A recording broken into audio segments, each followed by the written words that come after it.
نحمده ونستعينه ونستغفره ونؤمن به ونتوكل عليه ونعوذ بالله من شرور أنفسنا ومن سيئات أعمالنا من يهده الله فلا مضل له ومن يضلله فلا هادي له وأشهد أن لا إله إلا الله وحده لا شريك له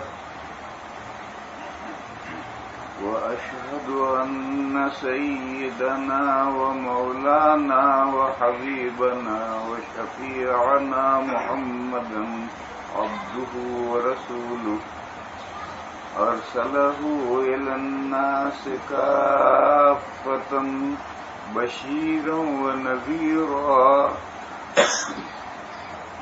وداعيا إلى الله بإذنه وسراجا منيرا صلى الله تعالى عليه وعلى آله وصحبه وبارك وسلم تسليما كثيرا كثيرا وبعد فبالسند المتصل منا إلى الإمام الحافظ الحجة أبي عبد الله محمد بن إسماعيل البخاري رحمه الله قال بسم الله الرحمن الرحيم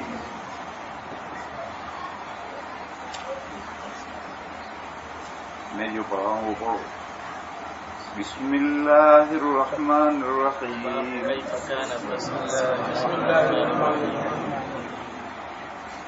باب كيف كان بدء الوحي إلى رسول الله صلى الله تعالى عليه وسلم كيف كان بدء الوحي إلى رسول الله صلى الله تعالى عليه وسلم وقول الله عز وجل إنا أوحينا إليك كما أوحينا إلى نوح والنبيين من بعده إنا أوحينا إليك كما أوحينا إلى نوح والنبيين من بعده صدق الله.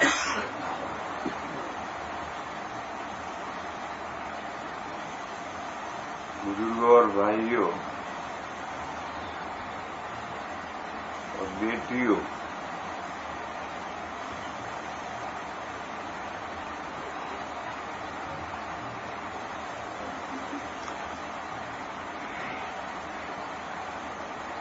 آج ہمارے اس بیت الحمد میں اللہ کے فضل و کرم سے ہم وحی کی دوسری قسم کا درس شروع کر رہے ہیں. وحی کے معنی وحیٌ، وحی کے معنی ہے اشارہ خفیہ، چپکے سے اشارہ. سب بیٹھے ہوئے ہیں، کسی کو کچھ پتہ نہیں چلا اور ایک بندے کو اشارہ کر دی. اس کو وحی کہتے ہیں، اشارہ خفیہ، چپکے سے اشارہ کر دی. اللہ جل شانہ عم نوالہ کی طرف سے انبیاء کرام علیہم الصلاۃ والسلام کو چپکے سے اشارہ کیا جاتا ہے. سب صحابہ بیٹھے ہیں، صحابہ کے درمیان حضور بیٹھے ہیں، حضرت جبرائیل آتے ہیں، حضور کو ایک وحی کر کے چلے جاتے ہیں. صحابہ کسی کو دیکھتے نہیں، صحابہ جبرائیل کو دیکھتے نہیں، انہوں نے چپکے سے حضور کو ایک پیغام پہنچایا، وہ چلے گئے، پیغام پہنچا گیا. صرف حضور نے جانا اور پتہ چلا، اس کو اشارہ خفیہ کہتے ہیں. میرے بھائیوں، وحی کی دو صورتیں ہیں. ایک قرآن کریم وحی ہے، یہ وحی جلی مطلون ہے، یعنی وہ وحی ہے جس کا وحی ہونا ہر کوئی سمجھ سکتا ہے، اور جس کی تلاوت نماز میں کرنی ضروری ہے، اس کے بغیر نماز نہیں ہوگی.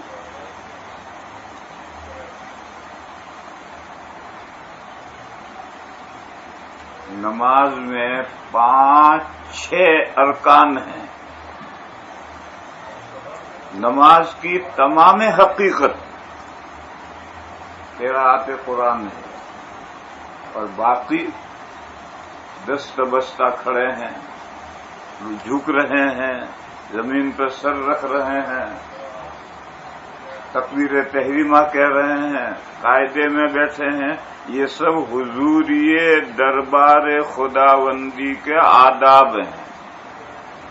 اللہ کے دربار میں جب حاضر ہو رہے ہو تو کچھ آداب ہیں جن کا لحاظ کرنا ہے، ورنہ نماز کی پوری حقیقت قرآن کریم پڑھنا ہے. قرآن کریم میں سورہ فاتحہ میں اللہ کی بارگاہ میں ایک درخواست ریکویسٹ ہے، اہدنا الصراط المستقیم، اے اللہ ہمیں سیدھا راستہ دکھائیے. یہاں سے بات معلوم ہوئی کہ سیدھا راستہ اللہ ہی دکھا سکتے، اللہ کے علاوہ سیدھا راستہ کوئی نہیں دکھا سکتا. اور اسی لیے جو پہلا انسان ہے وہ پہلا نبی ہے. آدم علیہ السلام پہلے انسان ہیں، وہی پہلے نبی ہیں. معلوم ہے کہ کوئی انسان اللہ کی رہنمائی سے بے نیاز نہیں ہو سکتا. ہر بندہ اللہ کی رہنمائی کا محتاج ہے، اور اللہ جو رہنمائی کریں وہی صراط مستقیم ہے، سیدھا راستہ وہی ہے. لوگوں نے جو ریلیجن نکالے ہیں یا لوگوں نے جو مذاہب بگاڑے ہیں وہ اللہ تک پہنچنے والے راستے نہیں ہیں. چاہے وہ خوش گمانی میں مبتلا ہوں، اپنے طور پر یہ سمجھتے ہوں کہ ہم اللہ تک پہنچنے کی محنتیں کر رہے ہیں، مگر وہ پہنچیں گے نہیں، کیونکہ ڈائریکشن ہی ان کا الگ ہے. تو کہاں سے اللہ تک پہنچیں گے؟ اللہ تک پہنچنے والا راستہ صرف وہ ہے جو اللہ نے بتلایا، اور اللہ کے رسول نے بتلایا. اللہ کے رسول کو اللہ نے بتایا تو اللہ کے رسول نے ہمیں بتایا، تو اللہ کے رسول نے جو بتلایا وہ بھی اللہ نے بتلایا.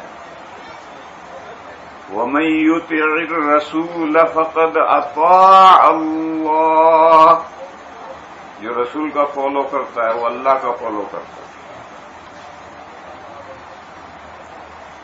رسول میسنجر ہیں، پیغام بر ہیں، اللہ کے یہاں سے ایک پیغام لائے ہیں.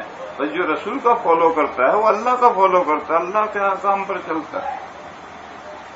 لہذا میرے بھائیو بات مختصر ہو، سیدھا راستہ وہی ہے جو اللہ بتائے اور اللہ کے رسول بتائیں، وہی سیدھا راستہ ہے. دوسرے راستے جو لوگوں نے گھڑے ہیں یا لوگوں نے بگاڑے ہیں وہ سیدھے راستے نہیں ہو سکتے.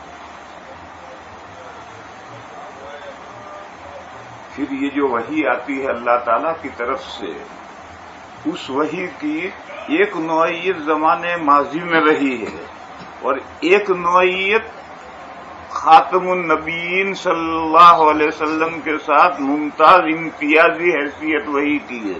پہلے وحی اور تھی، پہلے جو وحی آتی تھی وہ اس طرح کی وحی حضور پر بھی آئی، اور حضور پر ایک خاص نوعیت کی وحی آئی جو پہلے نہیں آئی. وہ کیا کہتے ہیں؟ 104 کتابیں اللہ نے نازل کی. 104 کتابیں وہ اللہ کی کتابیں تھیں. وہ اللہ کا کلام نہیں تھی، وہ اللہ کی کتابیں تھی، اللہ کا کلام نہیں تھا۔ قرآن کریم اللہ کی کتاب بھی ہے اور اللہ کا کلام بھی ہے۔ اس سے پہلے کوئی اللہ کا کلام نازل نہیں ہوا، اللہ کی کتابیں نازل ہوتی۔ پھر وہ کلام کس کا ہوتا تھا؟ دو احتمال ہیں، یا تو جبرائیل کا فرشتے کا کلام ہوتا تھا یا پیغمبر کا کلام ہوتا تھا، اور اس کو کتابی شکل دے دی جاتی تھی۔ تو کلام پیغمبر کا یا کلام جبرائیل کا، اللہ کا کلام نازل نہیں ہوا۔ اور یہ بات جو میں کہہ رہا ہوں یہ آپ کو بڑی عجیب و غریب و انوکھی سی بات معلوم ہوگی، جلدی سے سمجھ میں نہیں آئے گی۔ یہ بات آپ کے دارالعلوم دیوبند کے بانی حضرت مولانا محمد قاسم صاحب نانوتوی، ان کی ایک کتاب ہے جو دو ناموں سے چھپتی ہے۔ پہلے اس کا نام تھا جواب ترکی بترکی، اور اب وہ چھپتی ہے براہین قاسمیہ کے نام سے۔ اس براہین قاسمیہ میں یہ مضمون ہے جو میں عرض کر رہا ہوں۔ یہ مضمون حضرت نے ذکر کیا ہے کہ قرآن کریم سے پہلے اللہ کی کتابیں نازل ہوئی، اللہ کا کلام نازل نہیں ہوا۔ اور قرآن کریم اللہ کا کلام ہے، اس میں جبرائیل کا کوئی دخل نہیں ہے، نبی پاک صلی اللہ تعالی علیہ وسلم کا کوئی دخل نہیں ہے۔ جبرائیل نے اللہ کا کلام لیا، حضور کو پہنچایا، حضور نے لوگوں کو پڑھ کر سنایا اور کاتبین وحی سے لکھوایا، جو آج ہمارے پاس قرآن کریم کی شکل میں ہے۔ یہ جو فرق پڑا کہ پہلے اللہ کی کتابیں آتی تھی، وہ کلام کس کا تھا؟ حضرت نانوتوی نے لکھا کہ دو احتمال ہیں، یا تو جبرائیل کا کلام ہے یا پھر پیغمبر کا کلام ہے۔ اسی لیے گزشتہ کتابوں میں تحریف ہوئی۔ کیوں؟ اللہ کا کلام نہیں تھا، اللہ کے کلام میں کوئی تحریف نہیں کر سکتا۔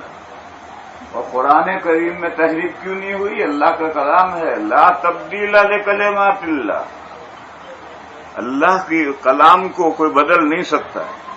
اللہ کی صفت جیسے اللہ کی ذات لا یتغیر ہے، بدلنے والی ذات نہیں ہے، ایسے اللہ کی صفات بھی بدل نہیں سکتی۔ بس قرآن جب اللہ کا کلام ہے، اللہ کی صفت ہے، تو اس میں کیسے تبدیلی ہوگی؟ یہ وجہ ہے گزشتہ کتابوں میں تحریف ہوئی، قرآن میں تحریف نہیں ہو سکتی، اس لیے کہ گزشتہ کتابیں اللہ کی کتابیں تھیں، اللہ کا کلام نہیں تھا۔ اور قرآن کریم اللہ کی کتاب بھی ہے اور اللہ کا کلام بھی ہے، لہذا اس میں کوئی تبدیلی نہیں ہو سکتی۔ بہرحال یہ تو نبی پاک صلی اللہ تعالی علیہ وسلم پر جو کتاب نازل ہوئی اس کی خصوصیت ہے۔ اس سے پہلے جس طرح سے وحی نازل ہوتی رہی گزشتہ نبیوں پر، اس طرح کی وحی حضور پر بھی نازل ہوئی ہے قرآن کے علاوہ۔ امام بخاری علیہ الرحمن نے اپنی کتاب شروع کی ہے ایک آیت کریمہ سے، اِنَّا أَوْحَيْنَا إِلَيْكَ كَمَا أَوْحَيْنَا إِلَى نُوحٍ وَالنَّبِيِّينَ مِن بَعْدِهِ، جیسا ہم نے نوح اور نوح کے بعد جتنے پیغمبر آئے ان پر جس طرح سے وحی نازل کی ہے، اسی طرح سے ہم نے آپ کی طرف بھی وحی نازل کی۔ یہ جو حضور کی طرف وحی نازل کی یہ قرآن کے علاوہ ہے، یہ مضمون مجھے سمجھانا ہے، یہ قرآن کے علاوہ وحی ہے، اور یہی وہ وحی ہے جس کو حدیثیں کہا جاتا ہے۔ یہ جو احادیث شریفہ ہیں یہ وہ وحی ہے، مضمون اللہ کے یہاں سے آیا، کلام حضور کا۔ جیسے پہلے بھی مضمون اللہ کے یہاں سے آتا تھا، کلام یا تو جبرائیل کا ہوتا تھا یا نبی کا ہوتا تھا، اسی طریقے پر وہ حدیث کی وحی اللہ کے یہاں سے آئی اور کلام حضور کا ہے، اس کو الفاظ کا جامع کپڑا حضور نے پہنا ہے۔ یہ احادیث شریفہ. تو قرآن کریم کی اس آیت میں اس خاص وحی کا تذکرہ ہے. جس خاص وحی کو ہم حدیث کہتے ہیں، اس خاص وحی کا تذکرہ اس آیت کریمہ میں ہے. اور حضرت امام بخاری علیہ الرحمہ نے اسی آیت سے اپنی کتاب شروع کی. اس مضمون کو اچھی طرح سے سمجھو. انا اوحینا الیک کما اوحینا الی نوح والنبیین من بعدہ. حضرت نوح اور حضرت نوح کے بعد جتنے پیغمبر آئے ان کی طرف جس طرح سے وحی کی جاتی تھی اسی طرح کی وحی ہم نے آپ کی طرف بھی کی. یہ قرآن کریم نہیں ہے. قرآن کریم جس انداز کی وحی ہے وہ وحی تو پہلے آئی ہی نہیں کبھی. قرآن کریم کی وحی تو دوسری نوعیت کی ہے. جو حضور کی خصوصیت ہے، پہلے اللہ کا کلام کیوں نازل نہیں ہوا اور آخری کتاب جو اللہ کا کلام کیوں؟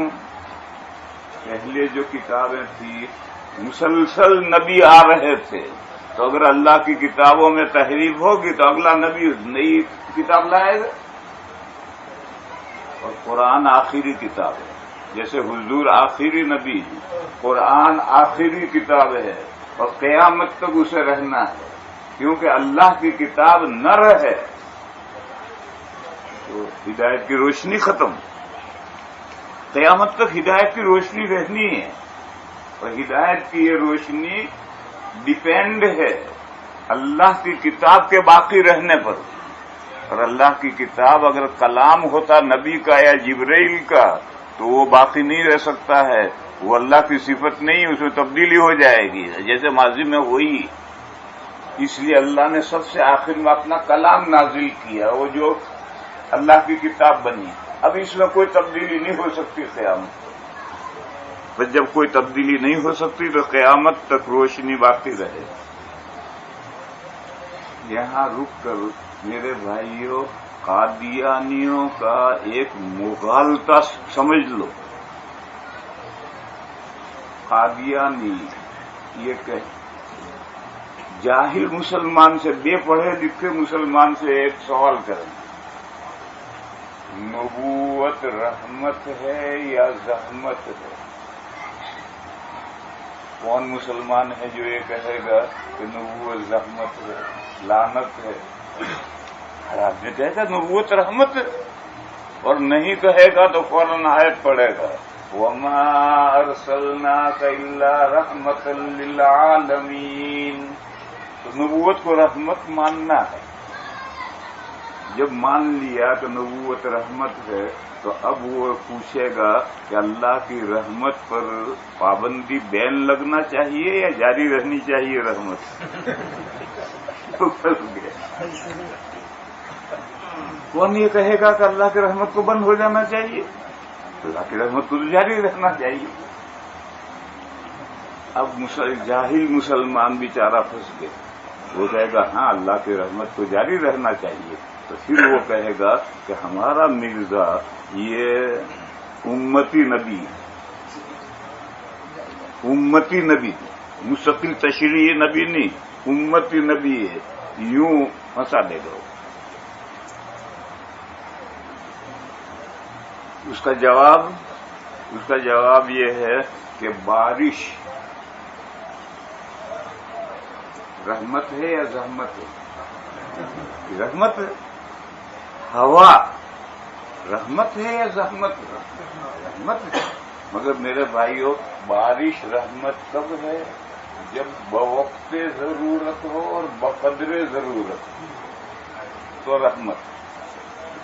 اور اگر بے موسم کی بارش ہو جائے تو فصلیں تباہ، عذاب. اور برستی ہی رہے تو طوفان نو. ہوا بوقت ضرورت ہو بقدر ضرورت ہوا چلے تو رحمت ہے. اگر آندھی اور طوفان آ جائے تو آگ پر بعد سرسر 8 دن 7 راتیں اور 8 دن مسلسل تیز ہوا چلی اور سب ستیہ ناش ہو گیا، ختم ہو گیا۔ تو اب اس ہوا کو، یہ تو ہوا عذاب تھی، اس کو رحمت کون کہے گا؟ اسی طریقے سے بارش بھی بوقت ضرورت ہو اور بقدر ضرورت تو رحمت۔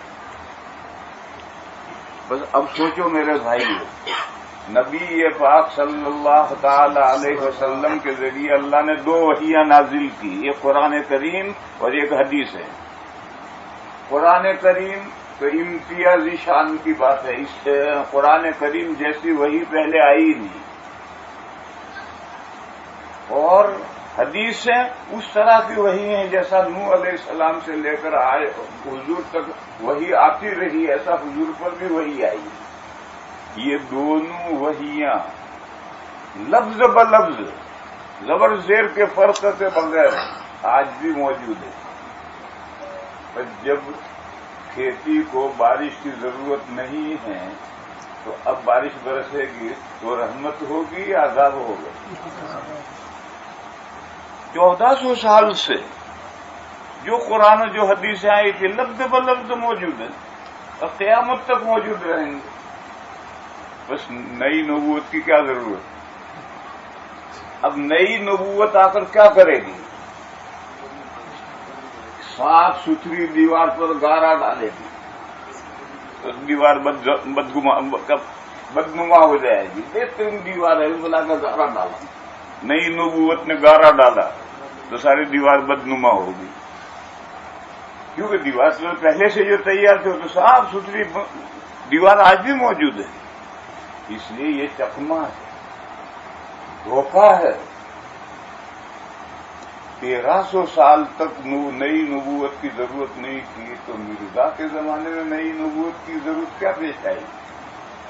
تو سنو میرے بھائیو، سچی نبوت رحمت ہے اور جھوٹی نبوت لعنت ہے۔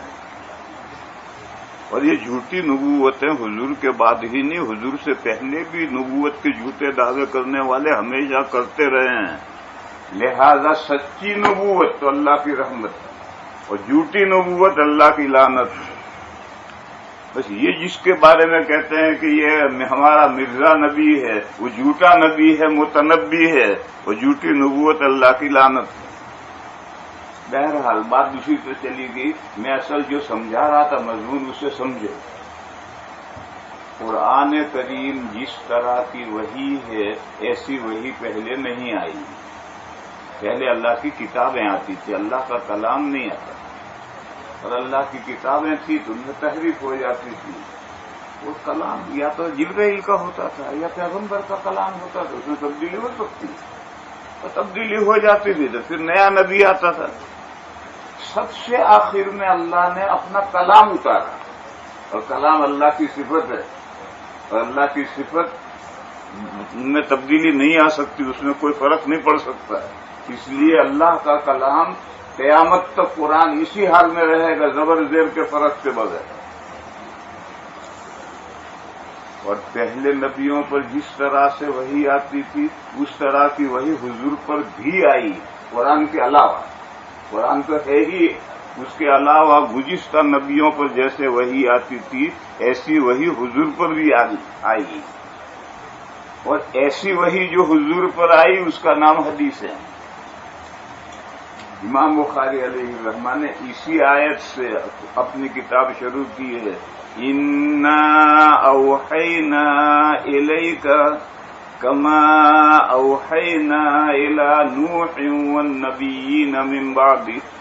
نوح علیہ السلام سے لے کر بعد تک جس طرح سے وحی آتی رہی اسی طرح کی وحی ہم نے آپ کی طرف بھی کی۔ یہاں ایک سوال کرتے ہیں مفسرین کہ نبوت تو آدم علیہ السلام سے شروع ہوئی اور اللہ نے نوح علیہ السلام کا ذکر کیوں کیا؟ کہ جیسے نوح علیہ السلام پر اور اس کے بعد جو وحیاں آئی اس کا تذکرہ کیوں کیا؟ نبوت تو آدم علیہ السلام سے شروع ہوئی۔ اس کے مختلف جوابات دیے گئے ہیں۔ ایک جواب یہ دیا گیا ہے کہ پہلے رسول نوح علیہ السلام، اس سے پہلے صرف نبی ہوتے تھے، رسول نہیں ہوتے تھے۔ رسول اور نبی میں کیا فرق ہے؟ وہ شخصیت جسے صرف مسلمانوں کی طرف بھیجا گیا ہے وہ نبی ہے۔ جیسے انبیاء بنی اسرائیل، موسیٰ علیہ السلام کے بعد بنی اسرائیل نے کہتے ہیں 1,00,000 نبی آئے ہیں۔ یہ سب بنی اسرائیل مسلمان تھے، ان کی طرف انبیاء آتے تھے، زمانہ بدلتا تھا تو تھوڑے بہت احکام میں تبدیلی ہوتی تھی، باقی وہ انبیاء بھیجے جاتے تھے بنی اسرائیل کی طرف جو مسلمان تھے۔ اور رسول وہ ہے جو غیروں کی طرف اور مسلمانوں کی طرف دونوں کی طرف بھیجا جائے، سبھی انسانوں کی طرف۔ ایسے رسول پہلے حدیث میں ہے کہ اول رسول حضرت نوح علیہ السلام، نوح علیہ السلام کو مبعوث کیا گیا کفار کی طرف، پھر کفار میں سے جو ایمان لائیں گے ان کی طرف بھی۔ اس سے پہلے انبیاء آئے تھے، رسول نہیں آئے۔ بس اگر آدم علیہ السلام کا ذکر کرتے تو دھوکہ ہو جاتا ہے کہ حضور اللہ کے نبی ہیں، رسول نہیں، یہ دھوکہ ہو جاتا ہے۔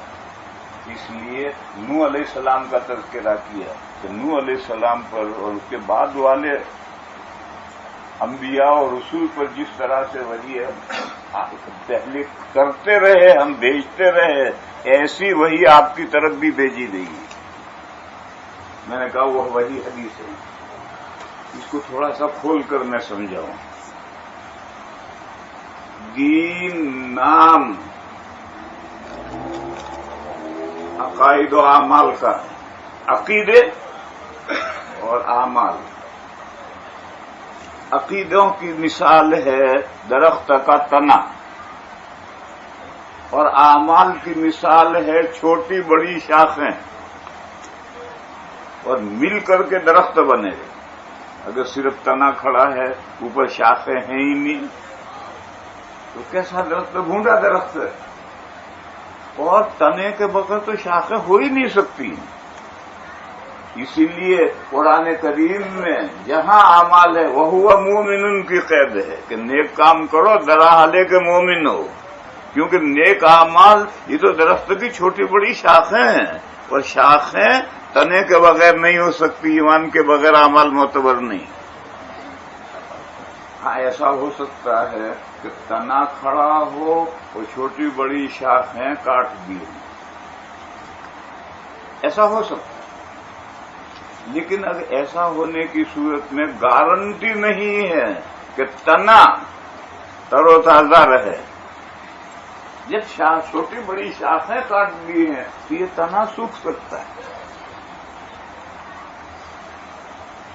بعض حضرات آتے ہیں ہمارے پاس، اللہ کے نیک بندے، پرہیزگار بندے، وہ یہ کہتے ہیں، درخواست کرتے ہیں کہ حضرت میرے لیے دعا کیجئے کہ میرا ایمان پر خاتمہ ہو۔ اللہ کے نیک بندے یہ دعا کروانے کے لیے آتے ہیں۔ جو نماز نہیں پڑھتا ہے وہ یہ دعا نہیں کرواتا، جو زکوٰۃ نہیں دیتا، روزہ نہیں رکھتا، وہ یہ دعا نہیں کرواتا۔ اللہ کے نیک بندے ڈرتے ہیں اللہ سے کہ اللہ جانے ہمارا خاتمہ کس حال میں ہوگا، تو وہ دعا کرواتے ہیں۔ تو میں ان سے کہتا ہوں، ارے صحابہ نے کسی سے ایسی دعا کروائی؟ حضور سے یا حضور کے علاوہ سے صحابہ نے ایسی دعا کروائی ہے کہ میرے لیے دعا کرنا کہ میرا ایمان پر خاتمہ ہو؟ کوئی دعا ثابت نہیں، نہ صحابہ نے حضور سے اپنے لیے ایسی کوئی دعا کروائی، نہ صحابہ نے دوسرے صحابہ سے اپنے لیے ایسی کوئی دعا کروائی۔ تجھے کیوں اتنی فکر پڑی ہے؟ میں اسے کہتا ہوں تجھے کیوں اتنی فکر پڑی ہے؟ تو صحابہ سے بھی آگے چلا گیا۔ پھر میں اسے سمجھاتا ہوں، دیکھ بھیا، ایمان اعمال کے ساتھ وابستہ ہے۔ اگر تیرے اعمال صحیح ہیں تو انشاءاللہ ایمان پر خاتمہ ہے، اور اگر تیرے اعمال گڑبڑ ہیں تو کوئی گارنٹی نہیں، میری دعا سے کچھ نہیں ہوگا۔ پھر میں اسے مضمون سمجھاتا ہوں، وہی مضمون ہے کہ آپ تنے کے بغیر تو شاخیں ہو ہی نہیں سکتی۔ تنے کے ساتھ شاخیں ہوں گی، چھوٹی بڑی پھیلی ہوئی شاخیں ہیں. جس درخت کی شاخیں تر و تازہ ہوں وہ تنا نہیں سوکھ سکتا. تنا سوکھ جائے گا، شاخیں تر و تازہ کیسے ہوں گی؟ وہ شاخیں ختم، بڑی چھوٹی سب شاخیں، تنا کھڑا ہے. یہ جو تنا کھڑا ہے یہ تر و تازہ بھی رہ سکتا ہے اور خشک بھی ہو سکتا ہے. بس میرے بھائیو سمجھو، ایمان الگ حقیقت ہے مگر وہ وابستہ ہے اعمال کے ساتھ. اگر اعمال پازیٹو، نیگیٹو، مثبت و منفی پہلو سے اعمال پر انسان مضبوط ہے، انشاءاللہ ایمان محفوظ ہے، ایمان پر موت آئے گی. اس لیے میرے بھائیو اللہ نے اپنے فضل و کرم سے ہمیں ایمان کی دولت دی. ہمارا کوئی سرخاب کا پر نہیں لگ رہا تھا، ہمارے پاس میں کوئی ایکسٹرا آرڈینری عقل نہیں تھی. آج دنیا میں 2/3 انسان ہیں ان کے پاس ہم سے بھی زیادہ عقل ہے، مگر ان کو دولت ایمان نہیں ملی. ہمیں دولت ایمان اللہ نے عنایت فرمائی ہے. یہ اللہ کا کرم ہے، احسان ہے، انعام ہے. ہمارا کوئی کمال نہیں ہے، کوئی خوبی نہیں. یہ جو دولت ایمان اللہ نے دی ہے میرے بھائیو، اس کی حفاظت کو یہ موت تک بدست رہے، ہاتھ میں رہے. یہ نعمت، ایمان کی نعمت جو اللہ نے عنایت فرمائی، یہ موت تک ہاتھ میں رہے، ہمارے ہاتھ سے یہ فوت نہ ہو جائے. کیسے اس کی حفاظت کریں؟ اعمال پر پڑھو، مثبت و منفی، کرنے کے کام اور نہ کرنے کے کام، دونوں طرح کے اعمال پر مضبوطی سے اسٹیٹ فاسٹ ہو جاؤ، مضبوط ہو جاؤ تو ایمان انشاءاللہ محفوظ رہے گا موت سے. بہرحال میرے بھائیوں میں عرض یہ کر رہا تھا کہ اللہ کا جو دین آیا ہے وہ اس کے 2 حصے ہیں، عقائد اور اعمال. اور دونوں میں اصول عقیدے ہیں. اعمال اس وقت فرع ہیں، فرع مانے برانچز، شاخیں ہیں. اصل اصول ایمان ہے. دیکھو ایک مثال سمجھو، کوئی بندہ ایمان کے بغیر جنت میں نہیں جا سکتا، اور بعض بندے اعمال کے بغیر جنت میں جائیں گے. کون سے بندے؟ ایمان لایا اور عمل کا موقع ہی نہیں ملا اور شہید ہو گیا. ایمان لایا، عمل کا موقع ہی نہیں ملا، شہید ہو گیا، جنت میں جائے گا؟ اسے ایک نماز نہیں پڑھی. کیوں نہیں پڑھی؟ موقع ہی نہیں ملا اسے. ادھر ایمان لایا، جنگ میں شریک ہوا اور شہید ہو گیا. یہ ادھر کلمہ پڑھا، ایمان لایا اور حاصل ہو گیا. تو عمل کے بغیر جنت میں، صرف ایمان کی وجہ سے عمل کے بغیر جنت میں جائیں گے. دیکھو یہاں سے میری بات سے دھوکہ نہ ہو کہ عمل کے بغیر جس کو عمل کرنے کا موقع ملا اور عمل نہیں کیا، یہ میری مراد نہیں. جس کو عمل کا موقع ملا اور عمل نہیں کیا، یہ میری مراد نہیں. یہ صورتیں، ایمان لاتے ہی مر گیا، ایمان لاتے ہی شہید ہو گیا، ایک نماز پڑھنے کا موقع نہیں ملا، تو یہ جنت کے اعلیٰ درجے حاصل کرے گا. قرآن کریم میں ہے وَمَا كَانَ اللَّهُ لِيُضِيعَ إِيمَانَكُمْ. یہ آیت کریمہ نازل ہوئی تھی تحویل قبلہ. مکے میں قبلہ بیت اللہ، مدینہ آنے کے بعد قبلہ بیت المقدس بنا. 16-17 مہینے کے بعد میں پھر بیت اللہ قبلہ بن گیا. تو وہ صحابہ جو بیت المقدس کی طرف تحویل ہونے کے بعد مسلمان ہوئے اور ابھی کعبہ کی طرف تحویل نہیں ہوئی تھی کہ وفات ہو گئی، ان کے بارے میں سوال ہوا کہ انہوں نے اس امت کا جو قبلہ ہے کعبہ شریف، اس کی طرف سے ایک بھی نماز نہیں پڑھی، ان کا کیا ہوگا؟ تو اللہ نے یہ آیت نازل کی وَمَا كَانَ اللَّهُ لِيُضِيعَ إِيمَانَكُمْ. اللہ تمہارے ایمان کو ضائع کرنے والے نہیں ہیں. یعنی جنت در حقیقت صلہ ایمان کا ہے.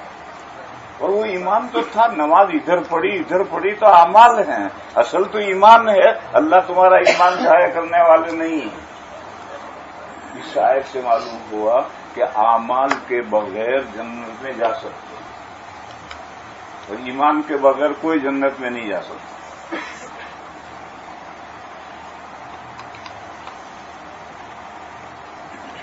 اس لیے میں نے کہا کہ اصل اصول ایمان ہے، اعمال برانچز ہیں، شاخیں ہیں، اس پر فروع ہیں، نکلنے والی شاخیں ہیں، اصل ایمان ہے۔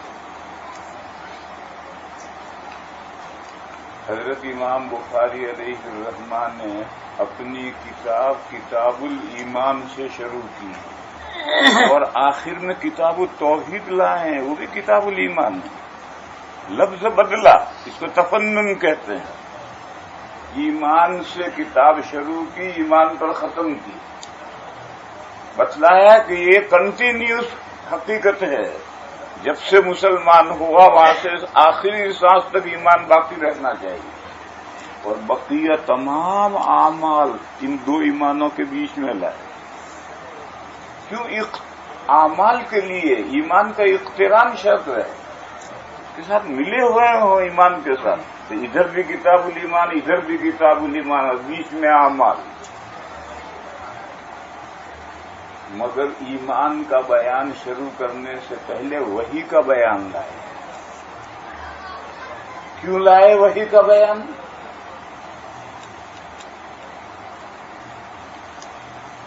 لوگوں میں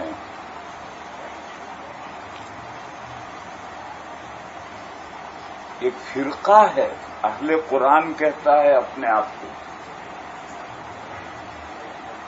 وہ مسلمان ہی نہیں ہے، فتاوی رحیمیہ میں فتویٰ ہے، وہ مسلمان نہیں ہے۔ یہ فرقہ اپنے آپ کو اہل قرآن کہتا ہے، ہم قرآن ماننے والے ہیں، اور ابھی تم قرآن ماننے والے کیوں ہو گے؟ قرآن کو تو سارے ہی مسلمان مانتے ہیں، دنیا کے لیے قرآن والے کیوں ہو گئے؟ حقیقت میں وہ منکرین حدیث ہیں، حدیثوں کو نہیں مانتے، حدیثوں کو حجت نہیں مانتے، صرف قرآن کو مانتے۔ حضرت امام بخاری علیہ الرحمہ نے اپنی کتاب کے شروع میں وحی کا بیان لائے ہیں تاکہ یہ جو منکرین حدیث ہیں ان پر حجت تام کی جا سکے کہ قرآن کی طرح سے حدیثیں بھی وحی ہیں۔ حجیت حدیث ثابت کرنے کے لیے وحی کے بیان سے کتاب شروع کی۔ کیوں؟ ہم نے کتاب لکھی، جانتے ہو امام بخاری علیہ الرحمہ نے 16 سال میں کتاب لکھی ہے، 16 سال۔ ہر حدیث لکھنے سے پہلے غسل کرتے تھے، کپڑے بدلتے تھے، 2 نفلیں پڑھتے تھے، پھر حدیث کے بارے میں استخارہ کرتے تھے کہ میں جو حدیث لکھنا چاہ رہا ہوں اس کی سند صحیح ہے یا نہیں۔ جب استخارے میں شرح صدر ہو جاتا تھا تب اس حدیث کو لکھتے تھے۔ 16 سال کیوں لگے؟ یوں نہیں کہ جو بھی حدیث، ان کے پاس حدیثوں کا بڑا ذخیرہ ہے، لاکھوں کی تعداد میں حدیثیں تھیں، اور لاکھوں کی تعداد میں حدیثیں سند تھی، متن نہیں۔ جیسے پہلی حدیث لکھی ہے انما الاعمال بالنیات، عمل کا مدار نیتوں پر ہے، اس حدیث کی 500 سندیں، بس یہ ایک حدیث 500 حدیثیں ہو گئی۔ اس لیے جو کتابوں میں آتا ہے کہ فلاں محدث کو اتنے لاکھ حدیثیں یاد تھی، فلاں کو اتنے لاکھ، وہ سب لاکھوں تک جو تعداد پہنچتی تھی وہ سندیں پہنچتی تھی، متن اتنے نہیں تھے۔ تو اب ایک حدیث کی بہت ساری سندیں ہیں، کون سی سند لکھیں؟ میں نے کہا کہ انما الاعمال بالنیات کی 500 سندیں، ان 500 سندوں میں سے امام بخاری علیہ الرحمہ بخاری شریف نے یہ حدیث 7 سندوں سے لائے ہیں، باقی سندیں نہیں لکھی۔ اس کے لیے وہ پہلے نہاتے تھے، کپڑے بدلتے تھے، 2 رکعتیں پڑھتے تھے، پھر استخارہ کرتے تھے کہ اس کی جو میرے پاس 500 سندیں ہیں ان میں سے کون سی سند صحیح ہے جسے میں کتاب میں لکھوں۔ جب شرح صدر ہوتا تھا تو پھر اس سند سے حدیث لکھتے تھے۔ اب ہم نے تو اتنی محنت کی، 16 سال تک رات دن ایک کر دیا، اور جب امت کے سامنے کتاب پیش کی تو انہوں نے کہہ دیا حدیث حجت نہیں، حجت صرف قرآن ہے۔ لے ایک پھونک ماری اور اڑا دیا سب، ہماری کتاب کا ناک پھینک دیا۔ اس لیے حضرت امام بخاری علیہ الرحمہ نے حدیث کا مجموعہ تیار کرنے سے پہلے حدیثوں کی حجیت ثابت کی، اور اتنا شارٹ کٹ، اس سے زیادہ شارٹ کٹ نہیں ہو سکتا۔ صرف ایک کوئسچن، قرآن کو حجت مانتا ہے تو نہیں مانتا؟ یہ مانتا ہوں۔ یہ فرقہ اہل قرآن، فرقہ اہل قرآن سے پوچھو قرآن کو حجت مانتا ہے نہیں مانتا؟ تو مانتا ہوں۔ کیوں؟ وائے قرآن کیوں حجت؟ تو یہ کہے گا کہ قرآن اللہ کی وحی ہے اس لیے حجت ہے، تو اس سے کہو حدیثیں بھی اللہ کی ہے، وحی ہونے کی وجہ سے قرآن مانتا ہے تو یہ حدیثیں بھی تو وحی ہے، اس کو کیوں نہیں مانتا بھائی؟ کتنا شارٹ کٹ ہے، ایک فٹافٹ مسئلہ حل کر دیا۔ فرقہ اہل قرآن قرآن کو حجت مانتا ہے، کیوں مانتا ہے بھائی حجت؟ یہ اللہ کی وحی ہے۔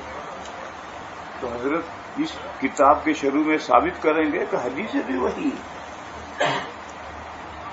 قرآن تو ایک خاص قسم کی وحی ہے، حضور سے پہلے اس نوعیت کی وحی نہیں آئی، اللہ کی کتابیں آئیں، اللہ کا کلام نہیں آیا۔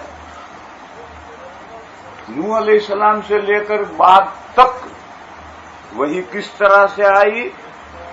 جس طرح سے آئی ایسی وحی حضور پر بھی آئی، ایسی وحی جو حضور پر آئی ہے اس کا نام حدیث ہے۔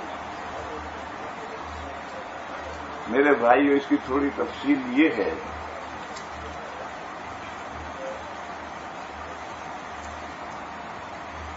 کہ قرآن تو اللہ کا کلام ہے، اللہ کا ارشاد ہے، اللہ نے فرمایا، جبرائیل نے سنا لیا، حضور کو لا کر سنایا، حضور نے سنا لیا، صحابہ کو سنایا اور وہی کاتبوں سے لکھوا لی۔ اس میں کوئی جبرائیل کا دخل نہیں، حضور کا کوئی دخل نہیں۔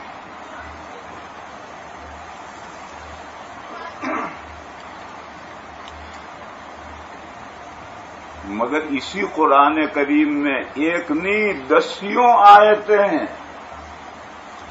جس میں یہ مضمون ہے کہ قرآن کریم کو کھولیں گے، ایکسپلینیشن، تبیین و تشریح، قرآن کریم کی وضاحت کریں گے اللہ کے رسول۔ دوسرا کوئی اللہ قرآن کی وضاحت نہیں کر سکتا، اللہ کے رسول کیوں کریں گے؟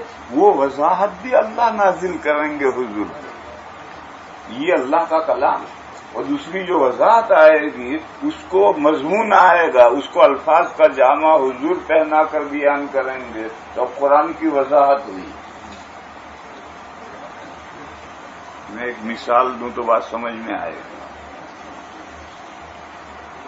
4 پارے کے آخر میں آیت کریمہ آئی ہے، حرمت علیکم امہاتکم و بناتکم و اخواتکم۔ یہ کہا کہ 7 قسم کی عورتوں سے نکاح حرام ہے۔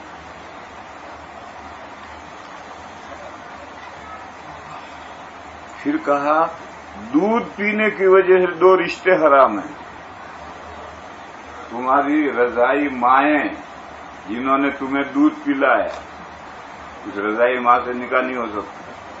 تمہاری رضائی بہن، جس عورت کا تم نے دودھ پیا ہے اسی عورت کا جس لڑکی نے دودھ پیا ہے وہ تمہاری رضائی بہن ہے، اسے نکاح نہیں ہو سکتا۔ بس قرآن میں 2 رشتوں کا ذکر ہے کہ دودھ پینے سے یہ 2 رشتے حرام ہوتے ہیں۔ اللہ کے نبی صلی اللہ تعالی علیہ وسلم نے فرمایا یحرم من الرضاعۃ ما یحرم من الولادۃ.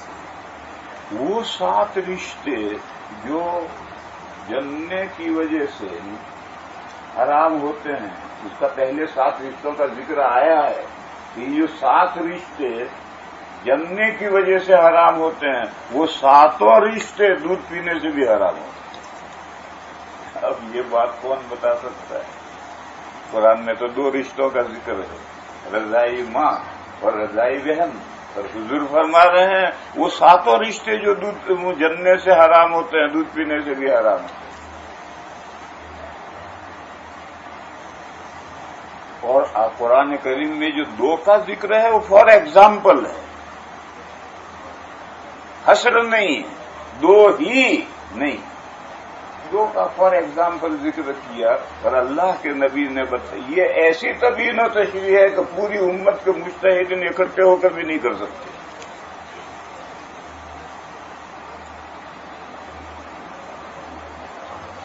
یا اسی آیت میں ہے کہ 2 بہنوں کو ایک ساتھ نکاح میں جمع کرنا حرام ہے. حضور نے فرمایا خالہ بھانجی کو بھی جمع کرنا حرام ہے، پھوپھی بھتیجی کو بھی جمع کرنا حرام ہے. یہ ایسی تبیین و تشریح ہے کہ مجتہدین نہیں کر سکتے.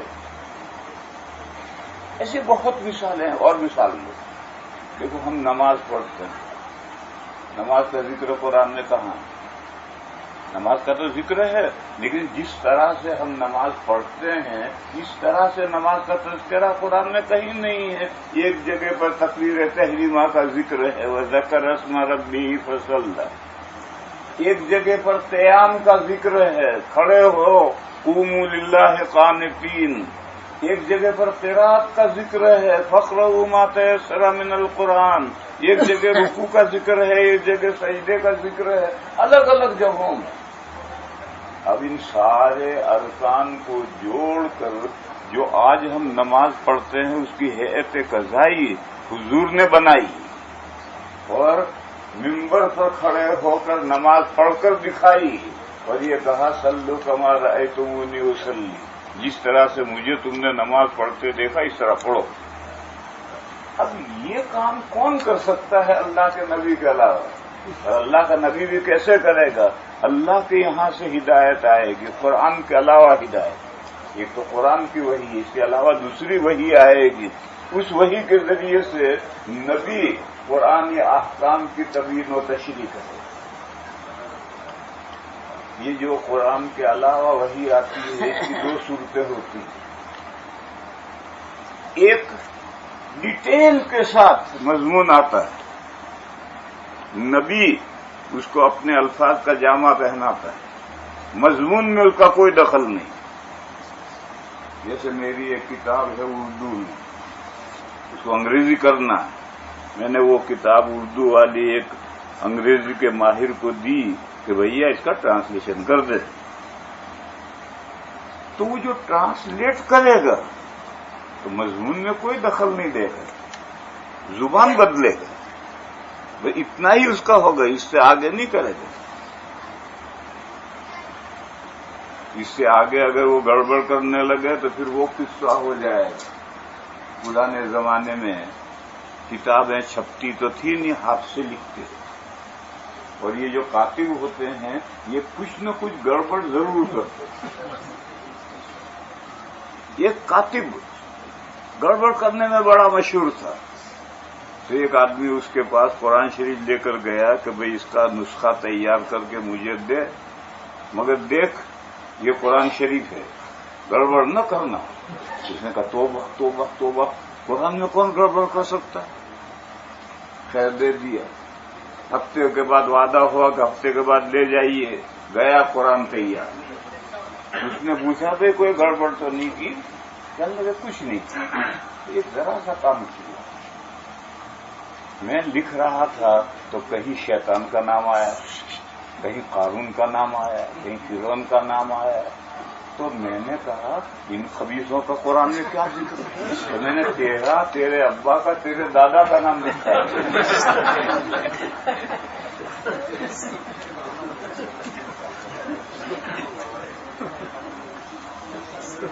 اتنا ذرا سا کام کیا اور کچھ نہیں کیا. بہرحال میری اردو کی کتاب اس کو ٹرانسلیشن کے لیے میں دوں گا، اس میں کوئی مضمون میں گڑبڑ نہیں کرے گا، صرف زبان بدلے گا. اسی طریقے سے ایک وحی اللہ کے یہاں سے آتی ہے، پوری ڈیٹیل کے ساتھ مضمون آتا ہے، الفاظ نہیں آتے. نبی پاک صلی اللہ تعالی علیہ وسلم اپنے الفاظ میں اس آئی ہوئی وحی کو تعبیر کرتے ہیں، سمجھاتے ہیں. اس کا نام ہے حدیث قدسی. حدیث اس لیے کہ الفاظ حضور کے ہیں، قدسی اس لیے کہ مضمون ڈیٹیل کے ساتھ اللہ کے یہاں کا ہے. یہاں کوئی رک کر کے سوال کرے گا کہ الفاظ کے بغیر مضمون کیسے آئے؟ مانا تو الفاظ کے تابع ہیں، پر الفاظ تو آئے نہیں، تو الفاظ کے بغیر مانا کیسے آئے؟ اس کا جواب یہ ہے کہ اس کا ہر شخص کو تجربہ ہے. ایک معاملے میں مشورہ ہو رہا ہے، ایک آدمی کہتا ہے میرے دل میں یہ آ رہا ہے، کیا آئے؟ الفاظ آئے؟ الفاظ نہیں آتے. یہ جو الہام ہوتا ہے اس الہام میں الفاظ نہیں آتے. حضور نے کئی جگہ فرمایا نفث جبریل کی روحی، جبریل نے میرے دل میں پھونکا. الفاظ نہیں، بغیر الفاظ کے اللہ کی طرف سے مضمون دل میں آتا ہے. وہ جو ڈیٹیل کے ساتھ مضمون آیا اس کو حضور نے الفاظ کا جامع پہنایا، اور یہ حدیث قدسی کہلاتی ہیں. اور ایسی حدیثیں 200 ہیں، اور ایسی ہے ویسے تو ہیں 700، لیکن وہ مقررات ہیں. مقررات حذف کرو گے تو 200 حدیثیں ہیں ایسی. اور ان حدیثوں میں احکام نہیں،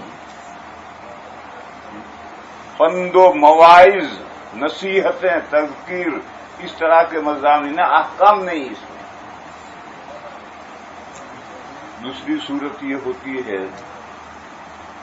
کہ اللہ کی طرف سے جب قرآن نازل کیا جاتا ہے تو قرآن میں جو باتیں ہیں اس کی پوری حقیقت ایک ساتھ حضور کو سمجھا دی جاتی ہے.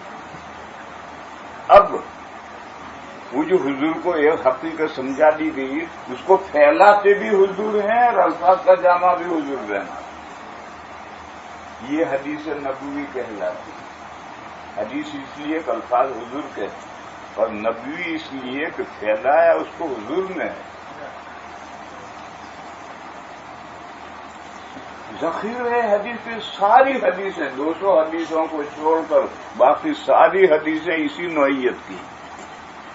مثال لو، قرآن کریم میں جگہ جگہ صلاۃ صلاۃ صلاۃ صلاۃ 80 سے 80 ٹائم سے زیادہ مرتبہ صلاۃ، نماز فارسی لفظ. جو اردو جانتے ہیں وہ نماز کو جانتے ہیں، اور انگریزی والے نماز لفظ نہیں جانتے، وہ فارسی لفظ ہے، وہ صلاۃ ہی استعمال کرتے. مگر صلاح ہے کیا؟ زکات زکات زکات زکات. زکات کے معنی صفائی ستھرائی کے. قرآن کریم نے 80 سے زیادہ جگہوں میں زکات اور نماز کو ایک ساتھ بیان کیا ہے. زکات کیا چیز ہے؟ حج کے معنی بیت اللہ کا قصد کرو، کسی بھی وقت سال میں چلے جاؤ، نہیں. حج کی ایک حقیقت ہے. یہ جب بھی قرآن میں صلاۃ کا لفظ آیا تو حضور کو صلاۃ کی پوری حقیقت سمجھا. زکات کا لفظ آیا تو زکات کی پوری حقیقت سمجھا دی. حج کا لفظ آیا تو حج کی پوری حقیقت سمجھا دی. اب نبی پاک صلی اللہ علیہ وسلم نے وقتاً فوقتاً موقع موقع سے نماز کی، صلاۃ کی تفصیلات پیش کی. 2000 حدیثوں میں صرف نماز کا بیان ہے. یہ 2000 حدیثیں نہ ہوں تو آپ قرآن کریم سے سمجھ ہی نہیں سکتے کہ صلاح کیا چیز ہے. تو یہ جو 2000 حدیثیں ہیں تو کیا حضرت جبرائیل نے 2000 مرتبہ ڈاؤن کیا؟ نہیں. جب قرآن میں لفظ صلاح آیا تو پوری حقیقت سمجھا دی اور موقع موقع سے حضور نے اس کی وضاحت کی، مسائل کو پھیلایا. حج کا لفظ آیا، حضور کو حقیقت سمجھا دی، پھر حضور نے خود حج کر کے دکھایا اور صحابہ نے سمجھا کہ حج اس طرح کیا جاتا ہے. بہرحال قرآن کریم میں ایک جگہ پر ہے حضور کے صفات میں الذین یؤمنون بالنبی الأمی الذی یجدونہ مکتوبا عندہم فی التوراۃ والانجیل یأمرہم بالمعروف وینہاہم عن المنکر ویحل لہم الطیبات ویحرم علیہم الخبائث وَيَضَعُ عَنْهُمْ إِصْرَهُمْ وَالْأَغْلَالَ الَّتِي كَانَتْ عَلَيْهِمْ. یہ کہا حضور بھیجے گئے ہیں، حضور تشریف لائے ہیں 5 کام کرنے کے لیے. طیب جتنی ستھری چیزیں ہیں ان کی حلت کا اعلان کریں گے، یہ حلال، یہ حلال، یہ حلال، یہ حلال. جتنی خبیث گندی چیزیں ہیں ان کی حرمت کا اعلان کریں گے، یہ حرام، یہ حرام، یہ حرام، یہ حرام. جتنے جانے پہچانے کام ہیں ان کا حکم دیں گے، معروف کا حکم دیں گے. جتنے منکر انجانے کام ہیں ان سے روکیں گے. اور اسلام سے پہلے لوگوں کے پیروں میں جو بیڑیاں پڑی ہوئی تھی اور گردنوں میں جو توق پڑے ہوئے تھے وہ توق بھی حضور اتار کے پھینکیں گے، بیڑیاں بھی کاٹ کے پھینکیں گے. یہ 5 کام حضور کے بتلائے کہ حضور تشریف لائے نبی امی یہ 5 کام کریں گے. جب یہ آیت نازل ہوئی تو طیب کی حقیقت حضور کو ایک بار ابھی سمجھا کہ ستھری چیزیں کیا ہوتی ہیں. پھر موقع موقع سے حضور نے یہ حلال، یہ حلال، یہ حلال، یہ حلال. خبیث گندی چیز کیا ہوتی ہے وہ جب قرآن کی آیت آئی تو حضور کو اس کی پوری حقیقت سمجھا تھی. پھر موقع موقع سے حضور نے ان گندی چیزوں کی حرمت کا اعلان کیا. لوگوں میں جانے پہچانے نام کام کیا ہے جن کو لوگ پسند کرتے ہیں اس کی حقیقت سمجھا دی. دیکھو اس سلسلے میں انسان کی عقل کسوٹی نہیں ہے، ورنہ تو شادی بیاہ میں لوگ طرح طرح کے خرافات کرتے ہیں اور وہ لوگوں میں جانے پہچانے مگر وہ معروف نہیں ہے.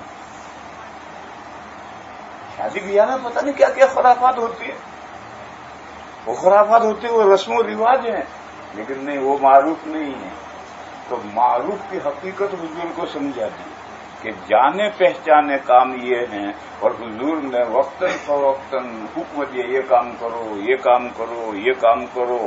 صلہ رحمی کرو، قطع رحمی مت کرو، نعتوں کو جوڑو، نعتوں کو مت کاٹو. اور منکر اوپرا کام، انجانا کام، ناپسندیدہ کام اس کی پوری حقیقت حضور کو ایک ساتھ سمجھا دی. اب جب کوئی منکر سامنے آیا تو حضور نے احکام دیے کہ یہ کام مت کرو، یہ کام مت کرو، یہ کام مت کرو. اسلام سے پہلے لوگوں کے گلوں میں کیا توق پڑے ہوئے تھے اور پیروں میں کیا بیڑیاں تھیں. توق اور بیڑیوں کی حقیقت حضور کو ایک ساتھ سمجھا دی. اب حضور وقتاً فوقتاً احکام دیں گے تو فلاں رسم چھوڑو، فلاں ریت رواج جو غلط تھا اس کو چھوڑو. میں مثال یہ دے رہا ہوں کہ ان کے لیے بار بار وحیاں نہیں آتی، ان کی ساری تمام حقیقت ایک بار اگی نزول قرآن کے ساتھ سمجھا دی جاتی ہے. پھر اس کو پھیلاتے حضور ہیں اور الفاظ کا جامع حضور پہناتے ہیں. تو یہ حدیث نبوی ہے، الفاظ حضور کے ہیں اور پھیلایا بھی حضور نے ہے مگر وہ وحی ہے. کیوں وحی ہے؟ اللہ کا ارشاد ہے لا تحرک به لسانک لتعجل به ان علینا جمعه وقرآنہ فَإِذَا قَرَأْنَاهُ فَاتَّبِعْ قُرْآنَهُ ثُمَّ إِنَّ عَلَيْنَا بَيَانَهُ. پہلے جب وحی آتی تھی تو حضور آہستہ سرن جبرائیل کے ساتھ ساتھ پڑھتے تھے، کیونکہ جبرائیل تو ایک مرتبہ وحی سنا کر چلے جائیں گے، ہو سکتا ہے کوئی لفظ یاد نہ رہے تو حضور ساتھ ساتھ پڑھتے تھے. وہی بہت بھاری کام تھا اور ساتھ پڑھنے سے اور دشواری پیش آتی تھی، تو وہی آئی اور یہ کہا لا تحرک بہ لسانک، نہ ہلائیے آپ قرآن کے ساتھ اپنی زبان کو. یعنی جبرائیل جب ہماری وحی پڑھ کر سنائیں تو آپ ان کے ساتھ نہ پڑھیں، دل و دماغ میں پڑھنا پڑو، زبان سے نہیں. دل و دماغ سے پڑھنے میں تو کوئی زور نہیں پڑتا، زبان سے پڑھنے میں زور پڑتا ہے. مسئلہ سمجھو، مسجد میں جدار قبلی پر لکھا ہے، کوئی آیت لکھی لا تیأسوا من روح اللہ، اللہ کی رحمت سے مایوس مت ہو. نماز پڑھتے ہوئے نظر پڑ گئی اور ہم سمجھ گئے نماز نہیں ٹوٹے گی. تو ہم نے اپنی زبان سے پڑھ لیا، چاہے سرن پڑھا ہو، زبان سے پڑھ لیا، نماز ٹوٹ گئی.